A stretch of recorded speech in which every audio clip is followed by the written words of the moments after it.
But no, jokes apart. But we've learned over all these years की तेव्हाचा विषय तेव्हा संपवायचा and you move on in life. पण 2 वर्षापूर्वी जे काही घडलं अर्थात सगळेच इमोशनल झाले होते त्याच्यावर भरभरून, त्याबद्दल मी फार विचारणार नाही. पण त्या ह्याच्यानंतर खूप घट्ट झालंय आणखीन नातं, किंवा टाइम स्पेंड करणं असेल, किंवा आता कामाच्या निमित्तानं आणखीन थॉट शेअरिंग असेल, एकमेकांबद्दलचे विचार असेल, किंवा क्रिएटिव्ह प्रोसेस असेल, या सगळ्यामध्ये जास्तीत जास्त गोष्टी तुम्ही आणखीन मोठ्या प्रमाणात करू लागलाय? मला असं वाटतं, you correct me if I am wrong, पण सो मी मागे I was talking to someone about this in one of the weaker moments, आणि दॅट पर्सन सेड की असं काहीतरी झाल्यावर you start valuing that person more. पण मला असं वाटतं आय हॅव ऑलवेज व्हॅल्यूड हिम.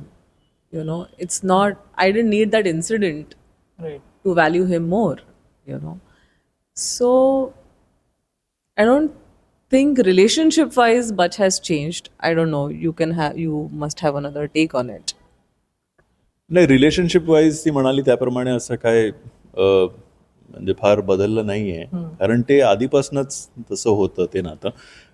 माझ्या प्रायोरिटीज बदलल्या. म्हणजे माझ्या त्या इन्सिडेंटपर्यंत माझ्यासाठी माझं काम, माझ्या फिल्म्स वगैरे वगैरे खूप जास्त, आपण असं नेहमी मी म्हणायचो की नाही नाही फॅमिलीला क्वालिटी टाईम, पण तसं होत नाही. आपण तुम्ही तो कामामध्ये एकदा तुम्ही घुसलात की मग तुम्ही किती तास काय करताय त्याकडे, मग फॅमिलीकडे खूप दुर्लक्ष केलं जायचं त्याच्या आधीपर्यंत. पण तो एक इन्सिडेंट म्हणजे आय ओपनर होता खरं तर माझ्यासाठी, आणि असं कोणाबरोबर घडू नये की ती जाणीव होण्यासाठी की तुमची फॅमिली सगळ्यात जास्त महत्त्वाची आहे. तुमचं काम आहे, तुमचं काम आहे, ते होत राहील. ते आज नाही झालं उद्या होईल, उद्या नाही झालं परवा होईल.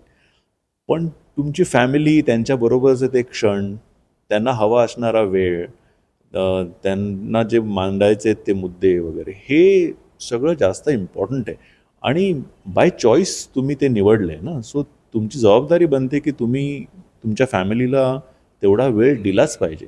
त्यांना त्यांचं काय म्हणणं आहे ते ऐकून घेतलंच पाहिजे. तुमची मुलं आज जेव्हा मोठी होत आहेत, वेळ इतका पटकन जातो की आत्ता ती बोबड्या ह्याच्यात काही बोलायची, ती आता स्पष्ट की डॅडा नाही डॅडा वगैरे असं जेव्हा हो असं जेव्हा काय तुमच्या समोर येतं तेव्हा इतका पटकन जातोय तो वेळ. त्यामुळे ते क्षण तुमचे जगणं खूप महत्वाचं आहे आणि तुम्ही मिस कराल त्याच्यानंतर. ती एकदा मुलं मोठी झाली की मग त्यांना त्यांचं आयुष्य असतं, ते त्यांची कामं करायला लागतात, मग तुम्ही मिस कराल हे सगळं. सो हे क्षण आहेत ते तुमचे जगणं, ह्याच्या पलीकडे अजून खरं तर काय नसतं आयुष्यामध्ये.